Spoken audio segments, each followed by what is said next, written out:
Hello বন্ধুরা, আজকে আমি তোমাদের বানিয়ে দেখাবো সম্পূর্ণ প্রাকৃতিক উপায়ে একটা ঘরোয়া শ্যাম্পু। এর জন্য প্রথমেই যে জিনিসটা লাগবে সেটা হচ্ছে জবা ফুল।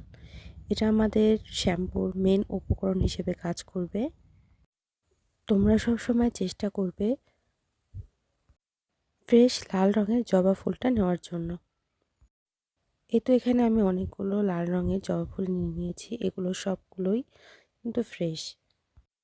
লাল রঙের জবাতে থাকে বিটা ক্যারোটিন এবং এটা আমাদের চুলের প্রাকৃতিক কন্ডিশনার হিসেবে কাজ করে।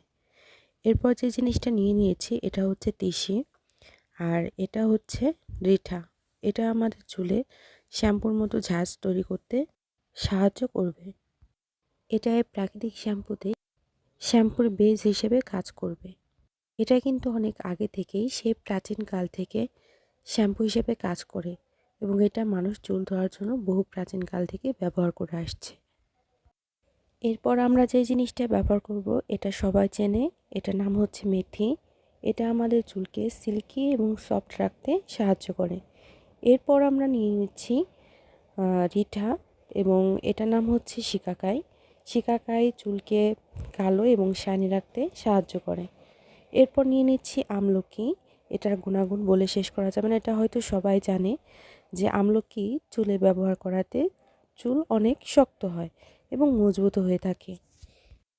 এরপর নিয়ে নিচ্ছি 1 লিটার স্বচ্ছ পানি এবং এই সবগুলো উপকরণ আমরা একটা কাচের পাত্রে নিয়ে নেব। এখানে কিন্তু অবশ্যই কাচের পাত্র ব্যবহার করতে হবে। এরপর সবগুলো উপকরণ কাচের পাত্রে রাখা হয়ে গেলে উপর থেকে জল ঢেলে দিতে হবে। এখানে আমি 1 লিটার পরিমাণ পানি ব্যবহার করছি। এখানে আমি সবগুলো উপকরণ যতটুকু পরিমাণে নিয়েছি এর জন্য 1 লিটার পানি যথেষ্ট। কেউ যদি পরিমাণে বেশি বানাতে চায় তাহলে পানির পরিমাণ বাড়িয়ে নিতে হবে। এরপর কাচের পাত্রের মুখটি একটি ঢাকনা দিয়ে বন্ধ করে রেখে দিতে হবে সারা রাত। এতে করে সবগুলো উপকরণ নরম হয়ে এর গুণাগুণগুলো পানিতে ছেড়ে দিবে। ফিরে আসছি পরদিন সকালবেলা। এ তো দেখতেই পাচ্ছেন সবগুলো উপকরণ কি সুন্দর তার গুণাগুণগুলো পানিতে ছেড়ে দিয়েছে।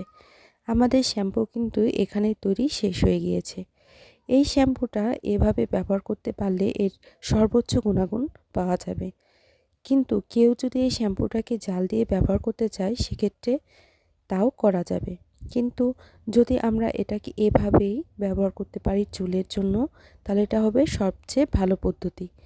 শ্যাম্পুটাকে দুভাবে ব্যবহার করা যাবে, দুভাবেই সমান উপকারিতা পাওয়া যাবে। কিন্তু আমার ব্যক্তিগত অভিজ্ঞতা থেকে এটাই বলতে পারি যে শ্যাম্পুটা যদি কাঁচা এইভাবে ব্যবহার করা যায় তাহলে আমার মনে হয় এটা চুলের জন্য সবচেয়ে ভালো হয়। এই তো দেখতেই পাচ্ছেন শ্যাম্পুটার কালার কত সুন্দর এসেছে। শ্যাম্পুটা কিন্তু আমার তৈরি হয়ে গিয়েছে। এখন এই শ্যাম্পুটাকে হাত দিয়ে একটু কচলে নিলে শ্যাম্পুটা কিন্তু আরও